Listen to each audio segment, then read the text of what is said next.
नमस्कार, आप देख रहे हैं डॉक्टर साहेब, आपके साथ मैं हूं मुस्कान और आज मेरे साथ मौजूद हैं पद्मश्री डॉक्टर शांति राय। दर्शकों, आपको बता दें कि भारत के चौथे सर्वोच्च नागरिक पुरस्कार से ये सम्मानित है और साथ ही बिहार ही नहीं बल्कि देश भर की जानी मानी गायनिकोलॉजिस्ट है। मैम नमस्कार, बहुत बहुत स्वागत है आपका। नमस्कार मैम, मैं आपसे जानना चाहूँगी कि जो भी लोग अपने अनचाहे प्रेगनेंसी को रोकना चाहते हैं तो किस तरीके से ये रोका जा सकता है? अनचाहे गर्भ के लिए अगर साथ पति के रह गई और उनको मतलब कॉन्डोम का इस्तेमाल नहीं किया या कोई और गर्भ रोकने वाली दवाएं नहीं ले रही हैं, कॉपर नहीं लगवाई हैं, तो वैसी महिला को सेक्स के बाद, सेक्सुअल इंटरकोर्स के बाद 36 घंटे के अंदर दवा लेनी होती है, जो खाने से गर्भधारण नहीं हो पाता है। पहला तो ये है उपाय। दूसरा उपाय है कॉपर लगवा लेना। 36 घंटे के अंदर अगर कॉपर लगवा लें तो फिर गर्भधारण नहीं हो पाता है, ये एक दूसरा उपाय है।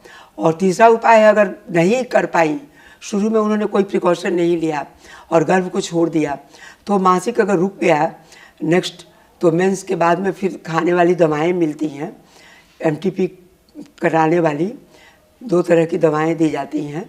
उन दवाओं का इस्तेमाल करके गर्भधारण को रोका जा सकता, मतलब ये किया जा सकता है। और साथ ही बहुत सारी महिलाओं को ये सलाह दी जाती है कि कहा जाता है कि आप पपीता ना खाएं प्रेगनेंसी में, तो ये कितना सही या गलत है, ये मैं आपसे जानना चाहूँगी। देखिए, पपीता और पाइनएप्पल 2 चीज़ें कोई भी महिला गर्भावस्था में नहीं खाती हैं। उन्हें डर रहता है कि उनके बच्चे को कुछ हो जाएगा। और गांव में हम लोग जब मतलब छोटे थे तब से सुनते आए हैं गांव में कि इन दोनों चीज़ों का परहेज करना चाहिए गर्भावस्था में। किताब में मैंने ये बात नहीं पढ़ी है कि पपीता नहीं खाना चाहिए और क्यों नहीं खाना चाहिए। पाइनएप्पल के बारे में भी ऐसी कोई बात नहीं लिखी हुई है, तो इसलिए इसके बारे में तो मैं बहुत अधिक नहीं बतला सकती। लेकिन मेरा कहना यह है कि अगर जमाने से, हमारे पुरखों से ये बात चली आ रही है, तो हो सकता है कि इसमें कुछ ना कुछ सत्य हो, और हो सकता है कि इसका साइंटिफिक एनालिसिस करने के बाद तथ्य कुछ सामने आए कि इसमें ऐसी जहरीली पदार्थ है जो बच्चे के ऊपर खराब असर डाल सकती है। और जैसे हम लोग प्रेगनेंसी की बात कर रहे हैं, तो मैं आपसे ये भी जानना चाहूँगी, जैसे कि सभी प्लानिंग बहुत ही ज़रूरी है लाइफ में, आपसे जानना चाहेंगे फैमिली प्लानिंग करना कितना ज़रूरी है सभी के लिए? सभी महिलाओं के लिए बहुत ज़रूरी है फैमिली प्लानिंग।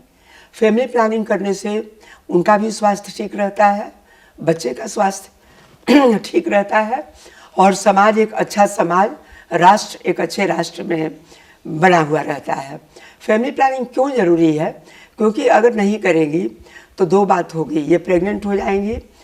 अब इस प्रेगनेंसी को अगर वो चाह रही हैं तब तो बहुत अच्छी बात है, अगर नहीं चाह रही हैं तो इस अनचाहे गर्भ को गर्भपात कराने के लिए वो दवाएं लेगी या सफाई करवाएगी, इससे उनके स्वास्थ्य को हानि पहुंचेगी। अगर अनचाहे गर्भ को वो कंटिन्यू करती हैं तो उस बच्चे को उतना केयर नहीं दे पाएगी, और नहीं दे पाने के चलते उस बच्चे को अच्छे नागरिक के रूप में वो नहीं डेवलप करा सकेंगी। जल्दी जल्दी बच्चा होना भी हानिकारक है। अगर 2 बच्चों के बीच में अच्छा अंतराल नहीं रखा गया तो उनका भी स्वास्थ्य ठीक नहीं रहेगा और बच्चे का भी स्वास्थ्य ठीक नहीं रहेगा। इसलिए फैमिली प्लानिंग तो बहुत ज़रूरी है, अनचाहे गर्भ को रोकना ही चाहिए। मैम, बहुत बहुत शुक्रिया ये तमाम जानकारी देने के लिए। तो आशा करते हैं दर्शकों की जो तमाम जानकारी है आपके लिए लाभदायक रही हो, आप भी समझ पाए होंगे कि सभी के लिए फैमिली प्लानिंग करना कितना आवश्यक और ज़रूरी है। तो आशा करते हैं कि जो तमाम जानकारी है आपके लिए लाभदायक रही। तो आज की इस वीडियो में इतना ही। अगर आपने अब तक हमारे चैनल को सब्सक्राइब नहीं किया तो तुरंत कर ले, साथ ही हमारे फेसबुक पेज को लाइक करें। वीडियो देखने के लिए आपका धन्यवाद।